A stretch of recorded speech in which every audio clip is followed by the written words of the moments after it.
गर्मी की छुट्टी और नानी का घर। बच्चों की गर्मी की छुट्टियां लगने वाली है। क्या सोचा है, कहाँ जाने का प्लान है? हमें जाना है स्विट्जरलैंड, पर बच्चों को जाना है नानी के घर। अब समझ नहीं आ रहा कि करे तो करे क्या। हमने तो मनाली जाने का प्लान किया था, लेकिन मेरे बच्चे भी नानी के यहाँ जाने के लिए कह रहे हैं। माँ ने इन बच्चों पर पता नहीं क्या जादू कर रखा है। जैसे गर्मी की छुट्टियां लगती है, नानी घर रट्टा मार देते हैं। मेरे भी बच्चे नानी घर जाने के लिए कह रहे हैं और हम सोच रहे हैं कि मालदीव्स घुमाते हैं। अभी तो एग्जाम चल रहे हैं, देखो क्या करना है, प्लान करते हैं। जैसा हमारे पति बोलेंगे वैसा ही तो होगा। वैसे भी सारे बच्चों ने नाक में दम कर रखा है, तो शायद माँ के यहाँ जाना हो अब। हाँ, अब एग्जाम खत्म होने के बाद डिसाइड करते हैं। कुछ दिनों बाद बच्चों के एग्जाम खत्म हो जाते हैं। घर में अब बच्चों की मस्ती और शोर पहले से भी ज्यादा बढ़ जाता है। तीनों बहनें एक बार फिर फोन पर बात करती हैं और आखिरकार एक बड़ा फैसला लेती हैं। अब तो एग्जाम भी खत्म हो गए हैं। अब ये दोनों पिंकू और मीनू सुबह से रात तक बस एक ही रट लगाए हुए हैं, नानी के घर जाना है, नानी के घर जाना है। अब तो मेरा सिर घूमने लगा है। बिल्कुल वही हाल यहाँ भी है। करण और कीर्ति ने भी मेरा जीना मुश्किल कर दिया है, और ऊपर से सासू माँ भी बोल रही थी कि बच्चे को नानी के घर भेज दो, गांव की हवा खा लेंगे। यहाँ भी वही कहानी है। रुचि तो हर दिन बैग पैक करके बैठ जाती है, और कल तो पापा का भी फोन आया था। उन्होंने साफ कह दिया है कि बच्चों को इस बार जरूर गांव भेजो। हाँ, पापा का भी फोन आया था मेरे पास। उन्होंने भी कहा है, और सासू माँ ने भी बोल दिया कि बच्चों को ले जाओ। अब तो लग रहा है कि सबने मिलकर हमें घेर लिया है। तो फिर फाइनल कर लेते हैं, इस बार कोई विदेश नहीं, कोई हिल स्टेशन नहीं, सीधा नानी का घर। ठीक है, बच्चों की खुशी के लिए सही है। वैसे भी गांव में जो मजा है वो और कहीं नहीं है। चलो ठीक है, तय रहा। हम तीनों अपनी अपनी गाड़ी से बच्चों को लेकर मम्मी के पास चलते हैं। कुछ ही दिनों में तैयारी शुरू हो जाती है। तीनों बहनें अपने अपने बच्चों के साथ मायके जाने के लिए निकल पड़ती हैं। उनके पति उन्हें छोड़कर वापस शहर लौटने वाले होते हैं। पिंकू, मीनू, सब सामान रख लिया ना? कुछ छूटा तो नहीं? मम्मी जल्दी चलो, मुझे नानी के आम खाने हैं और मुझे भी नानी की कहानियाँ सुननी है। करण, कीर्ति, सीट बेल्ट लगा लो और झगड़ा मत करना रास्ते में। मम्मी मैं तो गांव में जाकर पतंग उड़ाऊंगा और मैं तो झूला झूलूंगी। रुचि बेटा शांत बैठो, अभी पहुंच जाएंगे। मम्मी नानी मुझे रोज चॉकलेट देगी ना? कुछ घंटों के सफर के बाद सभी गांव पहुंच जाते हैं। जैसे ही बच्चे गाड़ी से उतरते हैं, नानी तुलसी दौड़कर बाहर आती हैं। अरे मेरे बच्चे आ गए, कितना इंतजार किया मैंने तुम सबका। आइए दीदी, अंदर आने से पहले ये रीति निभानी होगी। मिताली थाली में पानी लेकर आती है और सभी के पैर धोती है, फिर बच्चों की आरती उतारती है। अरे रहने दो भाभी, क्या फॉर्मेलिटी कर रही हो? हाँ भाभी, हम अपने ही घर में आए हैं। दीदी ये फॉर्मेलिटी नहीं है, ये हमारे गांव के संस्कार है। अच्छा ठीक है भाभी। बच्चे ये सब देखकर और भी खुश हो जाते हैं।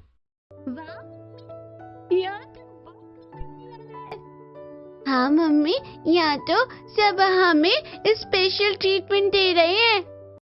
इसके बाद तुलसी बच्चों को अपने पास बुलाती है और सबको चॉकलेट देती है। ये लो मेरे प्यारे बच्चों, तुम्हारे लिए चॉकलेट लाई हूँ। वाव नानी, वाव नानी, आओ नानी। मम्मी ये क्या कर रही हो? इतना चॉकलेट मत दो, इनके दांत खराब हो जाएंगे। अरे बेटा, जब तक मेरे पास है मेरे हिसाब से रहेंगे, तुम टेंशन मत लो। हाँ बस यही डर था। यहाँ आकर पता नहीं क्या होने वाला है, बच्चों की सारी आदतें खराब हो जाएंगी। इसके बाद नानी और मामी मिलकर बच्चों के पसंद का स्वादिष्ट खाना बनाती हैं।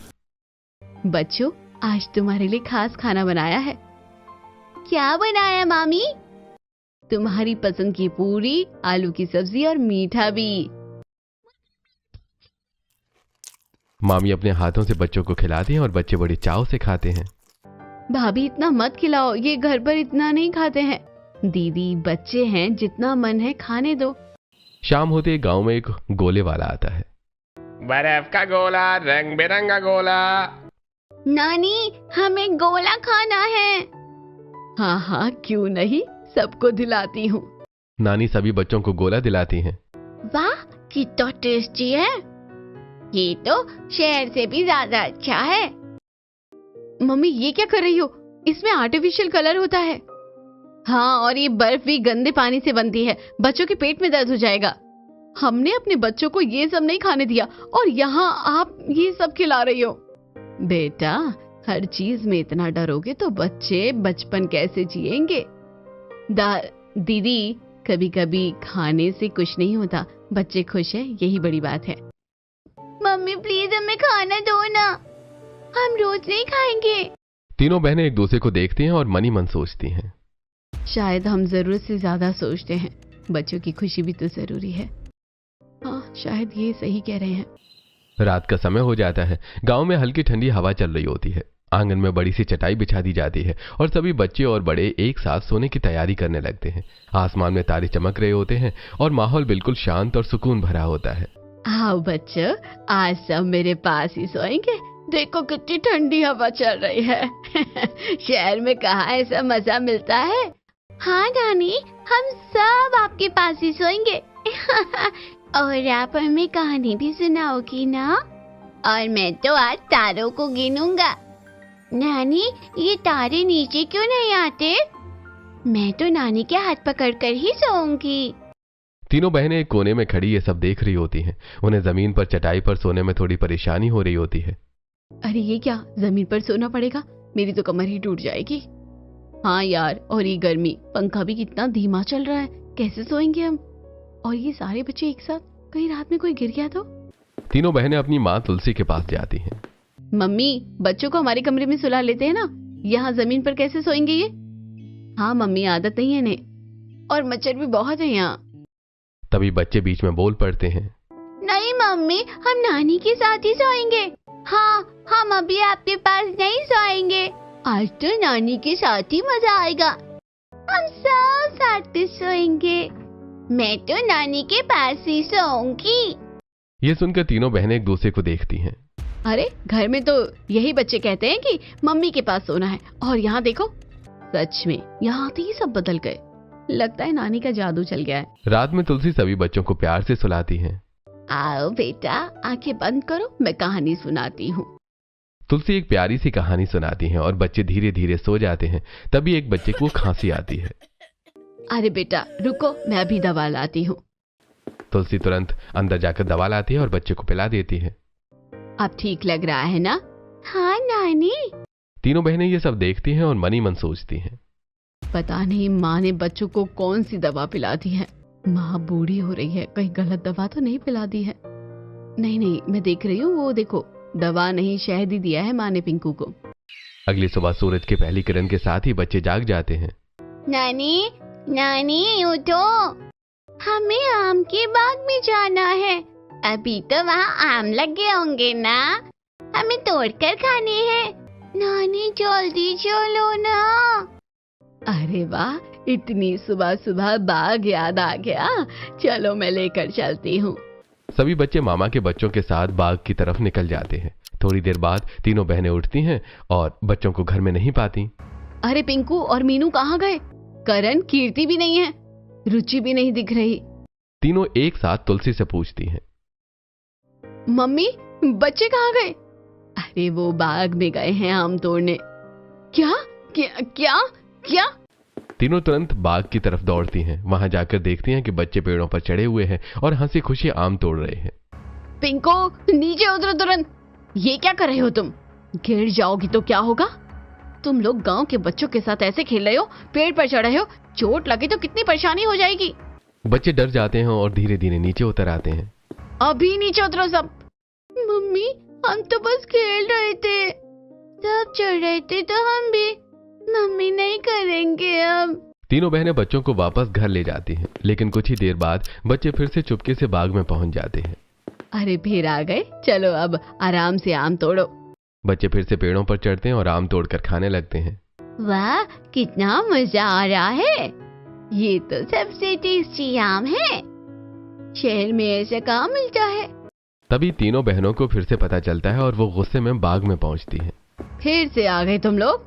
कितनी बार समझाया है, यहाँ आकर ये तो बिल्कुल ही हाथ से निकल रहे हैं। तभी बच्चे करौंदे के पेड़ से करौंदे तोड़ने लगते हैं। ये क्या कर रहे हो? ये तो किसी और का पेड़ है, ऐसे कैसे तोड़ सकते हो? ये गलत बात है। तभी वहां करौंदे के मालिक काका आ जाते हैं। अरे बेटा रहने दो, मैं तो देख ही रहा हूँ, तोड़ लेने दो। ननिहाल आए हैं बच्चे। कि यहाँ ऐश नहीं करेंगे तो कहाँ करेंगे।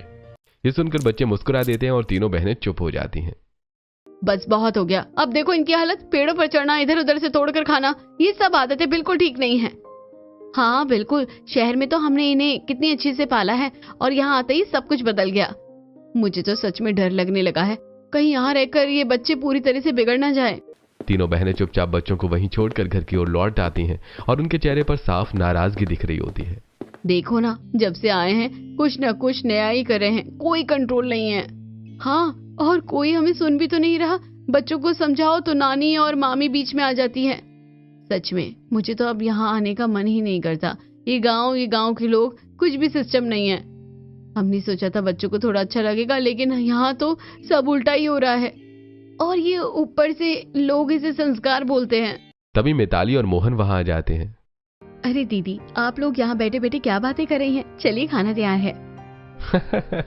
हाँ दीदी, आज तो खास खाना बना है, आप सबका इंतजार हो रहा है।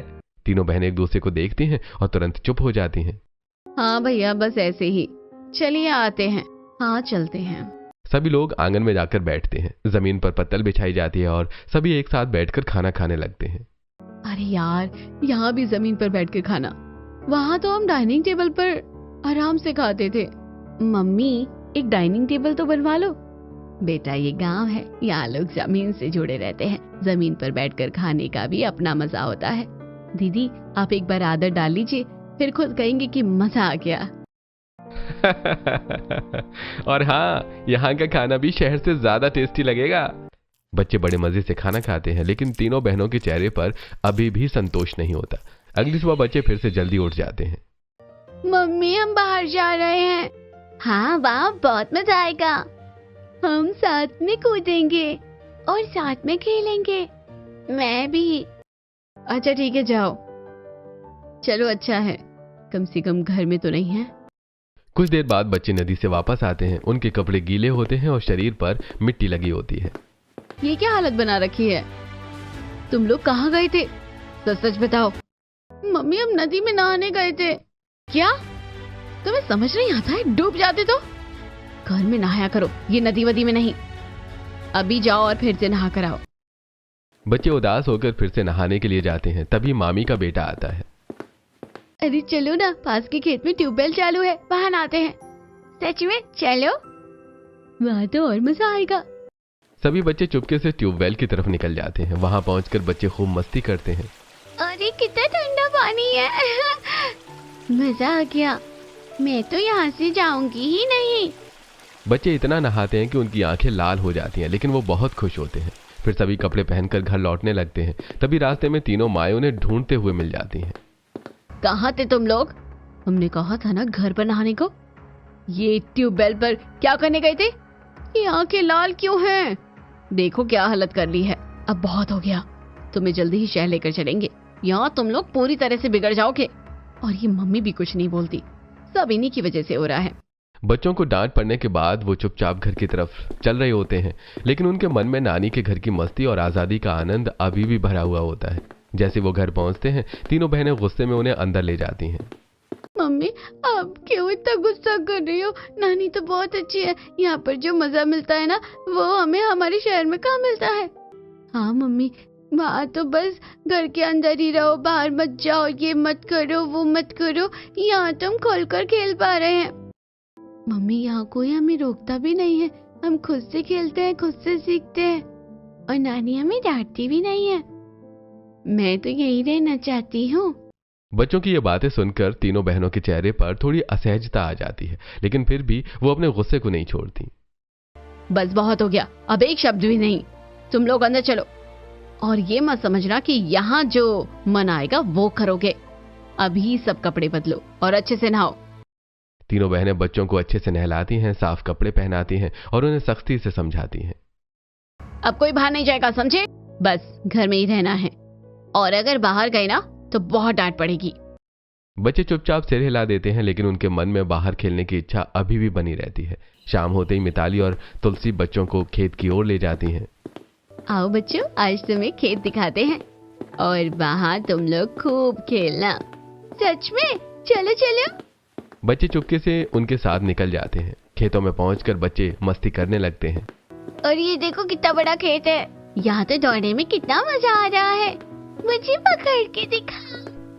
मोहन और मिताली आग जलाते हैं और गेहूं की बालियां भूनने लगते हैं। अरे आओ बच्चों, ये लो भुनी हुई गेहूं की बाली खाओ। वाह, ये कैसे खाते हैं? ऐसे दाने निकालो और खाओ। बच्चे बड़े मजे से गेहूं खाते हैं और खुश हो जाते हैं। तभी तीनों बहनें वहां पहुंच जाती हैं। ये क्या हो रहा है? ये सब बिल्कुल हाइजीनिक नहीं है। खुले में आग, धूल मिट्टी, ये सब बच्चों के लिए ठीक नहीं है। अरे बहन, ये हाइजीनिक नहीं, ये सेहत के लिए अच्छा है। गांव में ऐसे ही बच्चे बड़े होते हैं। हमें तो ये सब ठीक नहीं लगता बिल्कुल। कुछ दिन ऐसे ही बीत जाते हैं। अब तीनों बहनों को हर चीज में परेशानी होने लगती है।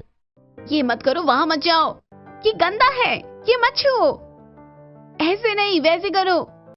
वहीं बच्चे नानी के साथ खुलकर जीते हैं, खेलते हैं, हंसते हैं और हर पल का आनंद लेते हैं। रात का समय आता है और तुलसी बच्चों को छत पर सुलाने का फैसला करती है। आओ बच्चों, आज छत पर सोएंगे। वाह, और कहानी भी सुनाओगी? हाँ। तीनों बहनें फिर चिंता करने लगती हैं। अरे ऊपर मच्छर काटेंगे और हवा भी तेज है, बच्चों को नीचे ही सुलाओ। दीदी, मैंने पहले ही मच्छरदानी लगा दी है, आप टेंशन मत लो। बच्चे छत पर जाकर लेट जाते हैं। एक समय की बात है। बच्चे कहानी सुनते सुनते सो जाते हैं। बेटा, मेरे पास आकर सो जाओ। नहीं मम्मी, नानी के पास। करण, नानी। तीनों बहनें चुप हो जाती हैं। आधी रात को अचानक लाइट चली जाती है। अरे ये क्या, इतनी गर्मी, यहाँ तो नींद भी नहीं आ रही है। चलो ऊपर चलते हैं। तीनों छत पर जाती हैं और देखती हैं कि वहां ठंडी हवा चल रही है। अरे यहाँ तो कितना अच्छा लग रहा है, सच में कितनी ठंडी हवा है। बच्चों को देखो कितने आराम से सो रहे हैं। धीरे धीरे तीनों बहनें भी वहां छत पर आकर लेट जाती हैं और खुली हवा में सुकून से सो जाती हैं। गांव की जिंदगी अब बच्चों के लिए किसी सपने जैसी हो गई थी। हर दिन कुछ नया, कुछ मजेदार और कुछ सीखने जैसा होता था। वहीं दूसरी तरफ तीनों बहनों के लिए हर दिन एक नई परेशानी लेकर आता था। एक दिन सुबह सुबह बच्चे गांव के दूसरे बच्चों के साथ गिल्ली डंडा खेलने के लिए निकल जाते हैं। आज मैं गिल्ली सबसे दूर मारूंगा, देखना आज मैं जीतूंगा। मैं भी खेलूंगी, मैं भी खेलूंगी। बच्चे मिट्टी में दौड़ते हैं, गिरते हैं, उठते हैं और खूब मस्ती करते हैं। उनके कपड़े पूरी तरह से गंदे हो जाते हैं। थोड़ी देर बाद जब तीनों बहनें बच्चों को ढूंढते हुए मैदान में पहुंचती हैं तो उनका गुस्सा 7वें आसमान पर पहुंच जाता है। पिंकू, ये क्या हालत बना रखी है? करण, ये कपड़े अपने देखो। आज के बाद अगर मैदान में दिखे ना तो बहुत मार पड़ेगी तुम्हें। तीनों बहनें डंडा लेकर बच्चों के पीछे दौड़ने लगती हैं। मम्मी माफ कर दो, हम नहीं खेलेंगे, हमें नहीं मारो। तभी मिताली बीच में आती है। अरे दीदी, आप क्यों इतना परेशान हो रही हैं? बच्चे हैं, खेलने दो। खेलने दो मतलब? ये देखो हालत। शहर में तो हमने कभी ऐसा नहीं होने दिया, यहाँ आकर सब बिगड़ गए हैं। दीदी, बचपन ऐसे ही होता है, थोड़ा गंदा, थोड़ा शोर, लेकिन बहुत प्यारा। बच्चे भागकर नानी के पास जाते हैं और शिकायत करते हैं। नानी देखो ना, मम्मी खेलने ही नहीं देती, यहाँ ही तो खेलने को मिलता है। शहर में तो बस पढ़ाई पढ़ाई, मैं तो यहाँ ही रहना चाहती हूँ। अरे बेटा, बच्चों को खेलने देना चाहिए, क्यों परेशान होती हो तुम लोग? धीरे धीरे दिन बीतते हैं। बच्चे रोज बाग में जाते हैं, आम तोड़ते हैं, खाते हैं, मस्ती करते हैं। देखना कहीं गिर ना जाए, ये पेड़ बहुत ऊंचे हैं, मैं तो हर बार डर जाती हूँ। लेकिन बच्चों की खुशी के सामने उनकी चिंता छोटी पड़ जाती है। कुछ दिनों बाद बच्चे एक नई जिद करते हैं। नानी, हमारे लिए आम का अचार बना दो ना, और करौंदे का भी। हम शहर लेकर जाएंगे, आपके हाथ का अचार बहुत टेस्टी होता है। जरूर बनाऊंगी बेटा। तुलसी और मिताली मिलकर आम और करौंदे का अचार बनाती हैं। और मैं पापड़ भी बना दूंगी। मिताली पापड़ बेल कर धूप में सुखाती है ताकि अपनी नंदों को दे सके। गर्मी की छुट्टियां खत्म होने के करीब आ जाती हैं। अचार और पापड़ सब तैयार होकर पैक कर दिए जाते हैं। एक दिन तीनों बहनें आपस में बात कर रही होती हैं। पता नहीं हमारे बच्चों को यहाँ क्या मिलता है। हाँ, और ये घर भी देखो कितना पुराना हो गया है। मम्मी रेनोवेट भी नहीं करवा सकती, इतना पैसा क्या सर पर लेकर जाएंगी? तभी मिताली ये सब सुन लेती है और धीरे से उनके पास आती है। दीदी, मम्मी सर पर तो कुछ नहीं लेकर जाएंगी, लेकिन उनके पास कुछ होना भी तो चाहिए। छोटी दीदी की शादी। पैसा लग गया था, तब से हमारी हालत थोड़ी कमजोर हो गई है। तीनों बहनों का चेहरा थोड़ा उतर जाता है, लेकिन फिर भी वो कुछ नहीं कहती। अरे रहने दो। हाँ। बच्चों की हरकतें अब भी उन्हें पसंद नहीं आ रही होती हैं। एक दिन तुलसी अपना पुराना बक्सा निकालती है और बच्चों को दिखाती है। आओ बच्चों, ये देखो तुम्हारी मम्मियों के बचपन के कपड़े। सच में? मम्मी इतने छोटे कपड़े पहनती थी? तभी तीनों बहनें वहां आती हैं। मम्मी ये सब फेंक दो ना, ये सब रखने का क्या मतलब है? आप कुछ भी बटोर कर रख दियो। ये सुनकर तुलसी का चेहरा उतर जाता है। ये सब मेरी यादें हैं। तुलसी की आंखों में हल्की नमी आ जाती है। वो सोचती हैं कि यही उनकी बेटियां हैं जिन्हें उन्होंने इतने प्यार से पाला, और आज वही उनकी भावनाओं को समझ नहीं पा रही हैं। और वही बच्चे उस बक्से में रखी पुरानी यादों को देखकर खुश हो रहे होते हैं। लेकिन तीनों बहनों और तुलसी के बीच एक अनकही दूरी बनने लगती है। समय धीरे धीरे बीतता जा रहा था। गांव की हवा, खुला आंगन, मिट्टी की खुशबू और नानी का प्यार बच्चों के दिल में बस चुका था। वहीं तीनों बहनों के मन में अब भी शहर की आदतें और सोच बनी हुई थी, लेकिन कुछ कुछ चीजें अब उन्हें सोचने पर मजबूर करने लगी थी। एक दिन दोपहर का समय था, धूप तेज थी और सब लोग खाना खाकर आराम कर रहे थे। तभी रीता के सिर में तेज दर्द होने लगता है। उफ, सिर फट रहा है मेरा, पता नहीं इतनी गर्मी में क्या हो गया। क्या हुआ दीदी, बहुत दर्द हो रहा है क्या? दवा ले लो ना। तभी तुलसी धीरे से रीता के पास आती है। क्या हुआ बेटा, सिर दर्द हो रहा है क्या? हाँ मम्मी, बहुत तेज सिर दर्द है। आओ मैं तुम्हारा सिर दबा देती हूँ। तुलसी अपने हाथों से बड़े प्यार से रीता का सिर दबाने लगती हैं और फिर तेल लगाकर उसकी चंपी करती हैं। ऐसे आराम मिलेगा। बचपन में भी जब तुम्हें दर्द होता था तो मैं ऐसे ही करती थी। रीता की आंखें बंद हो जाती हैं और उसे सुकून मिलने लगता है। मम्मी आज भी उतना ख्याल रखती है जैसे पहले रखती थी। धीरे धीरे रीता को एहसास होने लगता है कि माँ का प्यार कभी कम नहीं होता, चाहे उम्र कितनी भी हो जाए। सच में हम तो बस शिकायत ही करते रहते हैं और मम्मी बिना कुछ बोले सब करती रहती है। उसी समय तीनों बहनों की नजर अपनी माँ की साड़ी पर जाती है। मम्मी ये कैसी साड़ी पहन रखी है आपने? हाँ इतनी पुरानी लग रही है। इतना पैसा होने के बावजूद भी आप ऐसे कपड़े पहनती हैं? तभी मिताली वहां आती है और उनकी बात सुन लेती है। दीदी आपने कभी मम्मी को एक भी साड़ी गिफ्ट की है? तीनों बहनें चुप हो जाती हैं। जब हम खुद खुश नहीं देते तो ये बोलने का हक भी नहीं बनता ना। ये बात सुनकर तीनों बहनों के चेहरे पर शर्मिंदगी साफ नजर आती है। हाँ हमने कभी सोचा ही नहीं। मम्मी हमेशा देती रहती है और हम बस कमी निकालते रहे। अब धीरे धीरे तीनों बहनों को अपनी गलती का एहसास होने लगता है। वो देखती हैं कि तुलसी बच्चों का कितना ध्यान रखती हैं, उन्हें कितना प्यार करती हैं और उनकी हर छोटी बड़ी जरूरत का ख्याल रखती हैं। दूसरी तरफ मिताली भी बच्चों के लिए रोज कुछ नया और पौष्टिक खाना बनाती है। बच्चों आज सत्तू का शरबत बनाया है। वाह मामी, मुझे भी चाहिए, ये तो बहुत टेस्टी है। बच्चे बड़े चाव से सत्तू का शरबत पीते हैं। अगले दिन मिताली लिट्टी चोखा बनाती है। आओ बच्चों, आज खास खाना है। क्या है मामी? लिट्टी चोखा। बच्चे बड़े मजे से खाते हैं और खुश हो जाते हैं। वहीं तीनों बहनें फिर मुंह बनाती हैं। ये सब खाने में कितना तेल होता है और ये सत्तू पता नहीं कितना साफ होता है। बच्चों को कुछ हो गया तो? लेकिन बच्चे खुशी खुशी सब खाते रहते हैं। मम्मी बहुत टेस्टी है। यहाँ का खाना सबसे अच्छा है, मैं तो रोज यही खाऊंगा। कुछ ही दिनों में बच्चों की सेहत पहले से बेहतर हो जाती है। अरे देखो करण कितना हेल्दी लग रहा है। रुचि भी कितनी एक्टिव हो गई है। शायद गांव का खाना सच में बहुत अच्छा होता है। बच्चे आंगन में खेलते हैं, मिट्टी में दौड़ते हैं, हंसते हैं और खुलकर जीते हैं। यहाँ खेलने में मजा आता है। शहर में तो बस घर के अंदर बंद रहना पड़ता है। यहाँ तो हर दिन नया गेम। तीनों बहनें अब भी कभी कभी उन्हें डांटती रहती हैं। वहां मत जाओ, गिर जाओगे। मिट्टी से मत खेलो, ये मत खाओ। लेकिन अब उनके मन में पहले जैसा गुस्सा नहीं होता। अब उनमें धीरे धीरे समझ आ रही होती है। वो समझने लगते हैं कि गांव का ये सादा जीवन, ये प्यार, ये आजादी बच्चों के लिए कितना जरूरी है। और वहीं बच्चे नानी के आंगन में खुले आसमान के नीचे अपने बचपन को जी रहे होते हैं, पूरी खुशी और मासूमियत के साथ। गर्मी की छुट्टियां अब धीरे धीरे खत्म होने के करीब आ रही थी। गांव में बिताए गए इतने दिनों में बच्चों के साथ साथ तीनों बहनों के मन में भी कई बदलाव ला दिए थे। लेकिन अभी भी कुछ बातें थीं जो उन्हें पूरी तरह समझ नहीं आई थी। एक दिन सुबह बच्चे फिर से मामा मोहन के साथ गांव घूमने निकल जाते हैं। मामा आज हमें बाजार दिखाओ ना। हाँ, हम वहाँ से कुछ खाने को भी लेंगे। मुझे जलेबी खानी है, मुझे भी। मैं भी चाहूंगी। अरे चलो आज तुम्हें पूरा गांव घुमाता हूँ। बच्चे मामा के साथ गांव के छोटे से बाजार में पहुंचते हैं। वहां की रौनक, छोटी छोटी दुकानें और देसी मिठाइयों की खुशबू उन्हें बहुत अच्छी लगती है। वाह, कितना अच्छा बाजार है। देखो जलेबी, मामा हमें जलेबी खिलाओ। अरे जितनी खानी है खाओ। बच्चे जलेबी खाते हैं और कुछ पैक भी करवा लेते हैं। घर लौटते ही तीनों बहनों को पता चलता है कि बच्चे बाजार गए थे।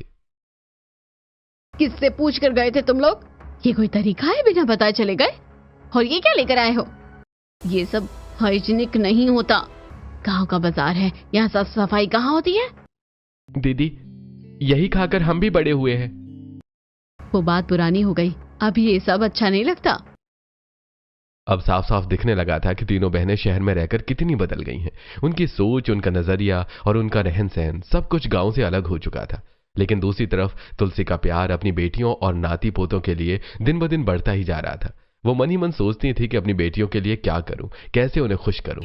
एक दिन तुलसी और मिताली चुपचाप बाजार जाती हैं। मम्मी, पैसे तो कम है, फिर भी सबके लिए ले ले क्या? बेटा, बच्चों और बेटियों के लिए तो सब कुछ कर सकती हूँ। वो सभी बच्चों के लिए कपड़े खरीदती हैं और अपने तीनों बेटियों के लिए साड़ियां भी लेती हैं। कुछ दिनों बाद जाने का दिन आ जाता है। घर में एक हल्का सा उदास माहौल होता है। नानी, हमें नहीं जाना, हमें यहीं रहना है, यहाँ बहुत मजा आता है। अरे बेटा, फिर आना, ये घर हमेशा तुम्हारा ही है। तुलसी एक बड़ा सा झूला यानी टोकरा भरकर आम लाती है। ये लो सबके लिए आम, और ये आम का अचार, करौंदे का अचार और पापड़। फिर तुलसी बच्चों को कपड़े देती हैं और हर एक को एक एक चांदी का सिक्का देती हैं। नानी, ये सब हमारे लिए? वाह। तीनों बहनें ये सब देखकर हैरान रह जाती हैं। मम्मी, ये सब कहाँ से आया? आपने इतना सब कैसे ले लिया? हम तो अपने यहाँ इतना भी नहीं देते। बेटा, तुम ही तो कहती थी ना कि मैं ये सब क्या सर पर बांध कर ले जाऊंगी? ये सब तुम लोगों के लिए ही है, मैं क्या करूंगी इन सब चीजों का? ये सुनकर तीनों बहनों की आंखें भर आती हैं। मम्मी, हमें माफ कर दो, हमने आपको समझा ही नहीं, हम गलत थे मम्मी। अरे पगली, माँ कभी अपने बच्चों से नाराज होती है क्या? तीनों बहनों को अब सच्चा एहसास हो चुका था। मम्मी, हम हर साल आपके पास आएंगे, यहाँ सच में सुकून है। और देखो हमारे बच्चे कितने हेल्दी और खुश हो गए हैं। हाँ मम्मी, हम फिर आएंगे हर साल नानी के पास। बच्चे खुश हो जाते हैं और तुलसी के गले लग जाते हैं। अब तीनों बहनों के मन से शहर और गांव का फर्क खत्म हो चुका था। उन्हें समझ आ गया था कि असली खुशी न बड़े घर में होती है, न महंगे खाने में। असली खुशी होती है अपनों के साथ, प्यार में और उन छोटी छोटी चीजों में जो दिल को सुकून देती हैं। और इसी एहसास के साथ वो हर साल नानी के घर आने का वादा करके खुशी और प्यार भरी यादों के साथ वापस अपने शहर की ओर निकल पड़ती हैं।